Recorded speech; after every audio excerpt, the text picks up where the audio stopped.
অসম আমাৰ ৰূপহী গুণৰো নাই শেষ ভাৰতৰে পূৰ্ব দিশত সূৰ্য উঠা দেশ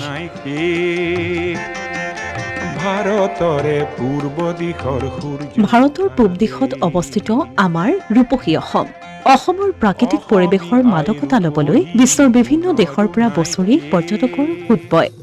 জৈৱ বৈচিত্ৰ্যময় সাংস্কৃতিক পৰম্পৰা আৰু বিশ্ব প্ৰসিদ্ধ চাহৰ বাবে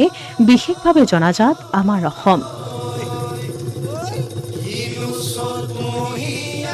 বিগত কেইবাশ বছৰৰ পৰা অসমৰ চাহে আন্তঃৰাষ্ট্ৰীয় ব্যৱসায়ত গুৰুত্বপূৰ্ণ ভূমিকা গ্ৰহণ কৰি আহিছে চাহ বাগিচাসমূহে পৰ্যটকৰ বাবে অনন্য আৰু আকৰ্ষণীয় অভিজ্ঞতাৰ সুযোগ সৃষ্টি কৰি আহিছে লগতে অসমৰ বিভিন্ন ঠাইত থকা গ্ৰাম্য পৰ্যটনে পৰ্যটকসকলক আকৰ্ষিত কৰা দেখা গৈছে অসমৰ ৰাষ্ট্ৰীয় উদ্যান অভয়াৰণ্য ধৰ্মীয় মঠ মন্দিৰ পৰ্যটকৰ মুখ্য আকৰ্ষণৰ কেন্দ্ৰবিন্দু হৈ আহিছে পূৰ্বৰ বৰ্ষসমূহৰ তুলনাত মেলানি মাগিবলৈ মাত্ৰ কেইটামান দিন বাকী থকা 2024 বৰ্ষটোত পূৰ্বৰ তুলনাত দেখা গ'ল পৰ্যটকৰ আগমন বিদায়ী বৰ্ষটোৰ 26 জুলাই দিনটো আছিল অসমৰ পৰ্যটনৰ বাবে এক ঐতিহাসিক দিন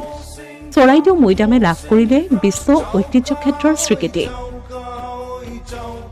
আনুষ্ঠানিকভাৱে ইউনেস্কোই প্ৰদান কৰিলে চৰাইদেউ মৈদামক এই স্বীকৃতি ৰাজ্যৰ তৃতীয়টো বিশ্ব ঐতিহ্য ক্ষেত্ৰ হিচাপে পৰিগণিত হ'ল চৰাইদেউ মৈদাম কাজিৰঙা মানাহৰ পিছত চৰাইদেউ মৈদামে পালে এই বিৰল স্বীকৃতি অসমৰ তৃতীয় আৰু ভাৰতৰ 43 সংখ্যক ঐতিহ্য ক্ষেত্ৰৰূপে পৰিগণিত হ'ল চৰাইদেউ মৈদাম ইয়াৰ পাছতে কেন্দ্ৰীয় চৰকাৰে প্ৰায় 200 কোটি টকা ৰংঘৰৰ আৰু অসম ৰাজ্যিক চিৰিয়াখানাৰ উন্নয়নৰ বাবে মোকলাই দিয়াটো অসমৰ পৰ্যটনৰ বাবে এক ধনাত্মক দিশ আছিল বিগত বৰ্ষটোত অসমত কোভিড পৰিস্থিতিৰ বাবে 2019-20 চনৰ পৰা 2021-22 চনলৈ পৰ্যটকৰ সংখ্যা যথেষ্ট কম আছিল কিন্তু পিছত 2022-23 চনত অসমত পৰ্যটকৰ সংখ্যা বৃদ্ধি পায় অৱশ্যে 2023-24 চনত 2022-23 চনতকৈ অসমত পৰ্যটকৰ সংখ্যা কিছু পৰিমাণে হ্ৰাস পায় পৰ্যটন বিভাগৰ তথ্য মতে অসমত ঘৰুৱা আৰু বিদেশী পৰ্যটক 2021-22 বৰ্ষত 17,02,932 গৰাকী আছিল একেদৰে 2022-23 বৰ্ষত 98,31,141 আছিল আৰু 2023-24 বৰ্ষত 70,67,335 গৰাকী পৰ্যটকৰ আগমন হৈছে অসমলৈ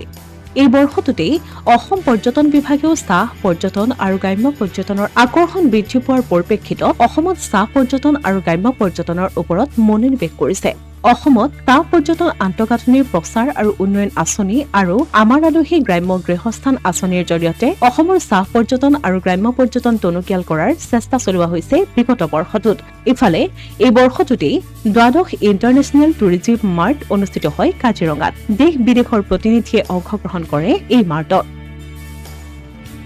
অসমীয়া প্ৰতিদিন ডিজিটেল ডেস্ক